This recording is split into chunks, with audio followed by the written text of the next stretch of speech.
সকালবেলা এখন আমরা সব জড়ো হয়ে গেছি, কোথায় যাচ্ছি?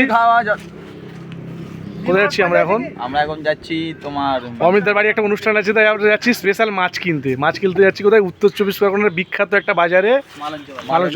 আর ছাতাটা নিয়েছি কেন? আগের দিন গাড়ি নিয়ে গেছিলাম, ছাতা নিয়ে অনেক কিছু কিনতে প্রবলেম হয়, বৃষ্টি এসে গেলে বিশেষ করে বলে ভিজবো না, ও বলে ভিজবো না, অনেক কিছু কেনার ব্যাপার থাকে, তো এই ছাতা নিয়েছি। আর বিশেষ করে রোদ লাগবে না। আর এই অমিতদার বাড়িতে অনুষ্ঠান আছে কাল, যার জন্য যাচ্ছি বিখ্যাত সব মাছ ফাছ কিনতে এখন মালঞ্চ বাজারে। আর অমিতার ভাইপো চলে এসছে, বাড়ির ক্যাশিয়ার চলে এসছে। হ্যাঁ, সবাই দেখে দেখাও।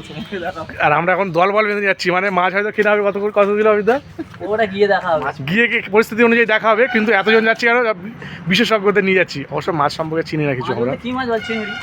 হ্যাঁ, চিংড়ি, মালঞ্চ মানে বাগদা চিংড়ি যাচ্ছি। আর এখন গাড়ি দাঁড়িয়ে আছে, আমরা আছি, কিন্তু মেন যে লেট করে বাবুসোনা যে মেন আমাদের টিমে লেট করে, এখন বাবুসোনা বাড়ি আসবে, বাবুসোনা বইয়ের কাছে পারমিশন নেবে, তারপরে আসবে।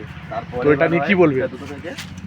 এটা নিয়ে আমি আর কি বলবো, ওইদিকে বাবুকে জিজ্ঞেস করো, বাবুসোনা এখন পারমিশন নেবে, তারপর আসবে। আর ও এখন 1 ঘন্টাকে বলেছে আসছি, আর ওখান থেকে ওর বাড়ির ডিস্টেন্স 2 মিনিট, কিন্তু আধ ঘন্টা হয়ে গেল।